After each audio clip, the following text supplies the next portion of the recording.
வணக்கம், welcome to my channel. இன்றைக்கி நம்ம வீட்டு பக்கத்தில் ஒரு அழகான ஹனுமார் கோவில் இருக்குது. சங்கட் மோச்சன் ஹனுமார் டெம்பிள். ஸோ அந்த கோவிலுக்கு தான் இன்றைக்கி நம்ம போக போகிறோம். அதுக்காக தான் ரியானா சூப்பராக ரெடி ஆகிட்டுருக்காங்க. நாங்கள் இந்த வீட்டுக்கு குடி வந்து 1 வருஷம் ஆச்சு. 1 வருஷமாக இந்த கோவிலுக்கு போகணும்னு நினச்சிக்கிட்டே இருந்தோம். ஆனால் இன்றைக்கி தான் அதுக்கான டைம் வந்தது.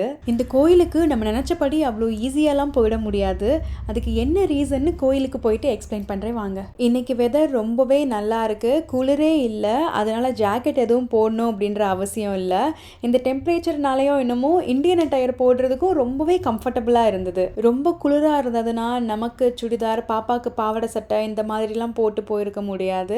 ஃபார்ச்சுனேட்லி இன்றைக்கி வெதர் நல்லா இருந்ததுனால இந்தியாவில் கோவிலுக்கு போனால் எப்படி ரெடி ஆகுவோமோ அப்படியே ரெடியாகி போயிட்டுருக்கோம். இந்த கோவில் நம்ம வீட்டில் இருந்து ஒரு 10 மைல், கிலோமீட்டரில் சொல்லணும்னா ஒரு 16 கிலோமீட்டர். நம்ம ரீச் ஆகிறது பார்த்தீங்கன்னா ஒரு 20 நிமிஷத்தில் ரீச் ஆகிடலாம். அமெரிக்கா வழக்கத்துப்படி எப்போ நம்ம ட்ராவல் பண்ணாலும் குழந்தைங்க கார் சீட்டில் தான் உட்காரணும். அதனால் முதல்ல இருந்தே ரியானாவை கார் சீட்டில் உட்கார வச்சு பழக்கப்படுத்தியாச்சு. நீங்கள் நம்ப மாட்டீங்க, டெலிவரி ஆகி முடித்ததும் ஹாஸ்பிட்டல்ல இருந்து ரியானாவை வந்து 3ஆவது நாள் வீட்டுக்கு கூட்டிகிட்டு வரோம். அந்த 3 நாள் குழந்தையிலையே கூட கையில் வச்சு ட்ராவல் பண்ணக்கூடாது, அந்த குட்டி குழந்தைய கூட நம்ம வந்து கார் சீட்டில் தான் உட்கார வைக்கணும் அப்படின்னு சொன்னாங்க. ஸோ ஃபர்ஸ்ட் நான் யூஎஸ் வரும்போது எனக்கு இதெல்லாம் ரொம்ப புதுசாக இருந்தது. இந்த கார் சீட்டில் அதுவும் பிஞ்சு குழந்தை, கை குழந்தைய உட்கார வச்சு கூப்பிட்டு வர்றது வந்து எனக்கு ரொம்ப பயமாக இருந்தது. பட் போக போக இதுக்கு நான் அடாப்ட் ஆகிட்டேன் அப்படின்னு தான் சொல்லணும். பட் இப்போ வந்து ரியானா சூப்பராக கம்ஃபர்டபுளாக உட்காந்துட்டு வரா. நம்ம வீடியோஸ் ரெகுலராக ஃபாலோ பண்ணிகிட்டு இருக்கவங்களுக்கு தெரியும், அம்மா அப்பா ஊரில் இருந்து வந்திருக்கிறாங்க. அம்மா எப்போதும் கோவிலுக்கு போகிறதுனா ரொம்ப ஆர்வமாக கிளம்பிடுவாங்க. வேறு ஏதாவது இடத்துக்கு சுற்றி பார்க்க போகிறோம் அப்படின்னு சொன்னால் கூட ஒரு ஹாஃப் மைண்டாக வரலாமா வேண்டாமா, இல்லை நீங்கள் போயிட்டு வாங்க அப்படின்னு சொல்லுவாங்க. ஆனால் கோவிலுக்கு நான் மட்டும் ஷார்ப்பாக கிளம்பிடுவாங்க. ஐ திங்க் எல்லா அம்மாவுமே அப்படி தான் நினைக்கிறேன். இந்த கோவிலுக்கு போகிற பாதையை பற்றி நான் சொல்லியே ஆகணும். இந்த கோவில் வந்து ஒரு மலை மேலே இருக்குது.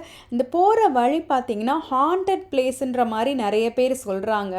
நாங்கள் வந்து இப்போ 5 மணிக்கு சுல்லுன்னு வெயில் அடிக்குது, அப்போ நம்ம வந்து ட்ராவல் பண்ணிக்கிட்டு இருக்கிறோம். ஸோ அதனால் எங்களுக்கு அந்த ஹாண்டட் மாதிரியான ஃபீலிங் எதுவுமே வரல.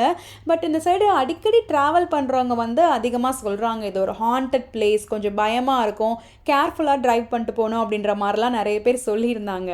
இது ஒரு அதிபயங்கர காடாக இருக்கும் போல். ஸோ இங்கே நிறைய டியர் கிராசிங் சிம்பிளை வந்து பார்க்க முடிஞ்சது. மான்லாம் இருக்கு, நம்ம மான் நிறைய இருக்கும் ஒரு இடத்துல. நம்ம இப்போ கோயிலுக்கு ரீச் ஆகிட்டோம். இந்த கோயிலுக்கு நம்ம நினச்ச நேரம்லாம் போக முடியாதுங்க.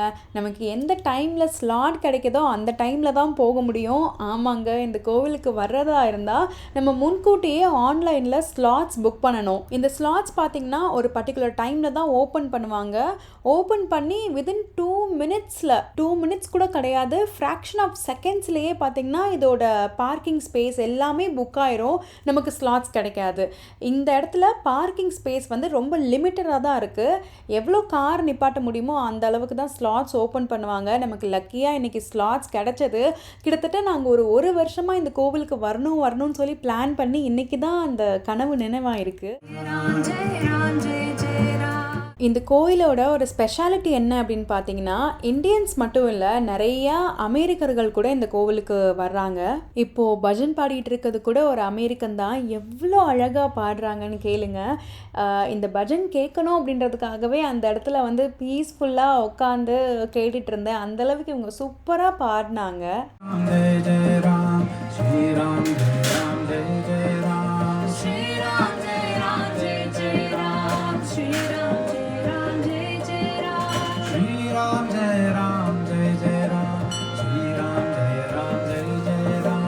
சங்கட் மோச்சன் ஹனுமான் டெம்பிள், அதாவது சங்கடங்களை தீர்க்கும் ஹனுமான் டெம்பிளான இந்த கோவில் 2003 ஆரம்பிச்சிருக்கிறாங்க. இந்த கோவிலை சுற்றி பார்க்கலாம் அப்படின்னு சொல்லிட்டு நாங்கள் இந்த பக்கம் வந்தோம். இந்த குட்டி வாட்டர் ஃபால்ஸ் அவ்வளோ அழகாக இருந்தது. இங்கே இந்த பறவைகள் போடுற சத்தம், இந்த தண்ணி விழுற சத்தம், இது எல்லாமே மனசுக்கு அவ்வளோ அமைதியாக இருந்தது. தியானம் பண்ணுறதுக்கு இது ஒரு சூப்பரான இடம்.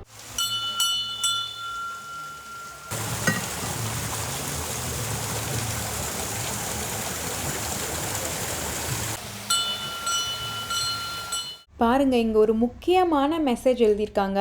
ஐ திங்க் இது இங்கே மட்டும் இல்லை, இந்தியாவிலேயும் நிறைய பேர் ஃபாலோ பண்ணணும்னு நினைக்கிறேன். காயின்ஸ் போடுறது வந்து ஃபிஷ்ஷுக்கு அவ்வளோ நல்லது கிடையாது, ரொம்ப டாக்ஸிக் அப்படின்னு சொல்கிறாங்க. இந்த மாதிரி பொது இடங்களில், கோவில்களில் இருக்கிற குளங்கள்லாம் காசு போடுறத வந்து அவாய்ட் பண்ணுறது நல்லது அப்படின்னு சொல்லி நானுமே இன்றைக்கி தெரிஞ்சுக்கிட்டேன். இங்கே வந்து நம்ம பஜன் பாடலாம், அதுக்கான நோட்ஸ் எல்லாம் கொடுத்துருந்தாங்க. இங்கிலீஷ்லையும் சான்ஸ்கிரிட்லையும் லிரிக்ஸ் எல்லாம் எழுதியிருந்துச்சு. கூடவே இந்த உடன் இன்ஸ்ட்ருமெண்ட்டும் கொடுத்துருக்குறாங்க. இது பேர் மஞ்சிரா அப்படின்னு சொல்கிறாங்க. ஸோ இதை வாசிச்சுக்கிட்டே பஜன் பாடுறது வந்து ஒரு புது எக்ஸ்பீரியன்ஸாக இருந்துச்சு.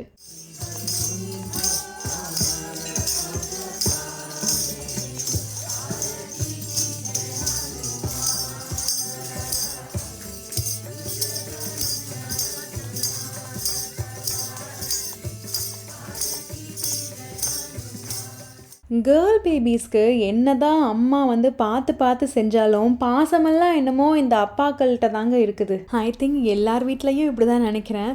உங்கள் வீட்லேயும் இப்படி தானான்னு கீழே கமெண்ட்டில் சொல்லுங்கள். நம்ம நிறைய கோவில் இதுக்கு முன்னாடி விசிட் பண்ணியிருப்போம். பட் இந்த கோவில் வந்து ரொம்ப அழகாகவும் அமைதியாகவும் இருந்தது. ரொம்ப மனசுக்கு நிறைவாக இருந்தது இந்த கோவிலுக்கு வந்துட்டு போனது. ஸோ உங்களுக்கும் இந்த vlog ரொம்ப பிடிச்சிருக்கும்னு நினைக்கிறேன். ஸோ இன்னொரு vlogல உங்களை எல்லாத்தையும் மீட் பண்ணுறேன். until then bye bye.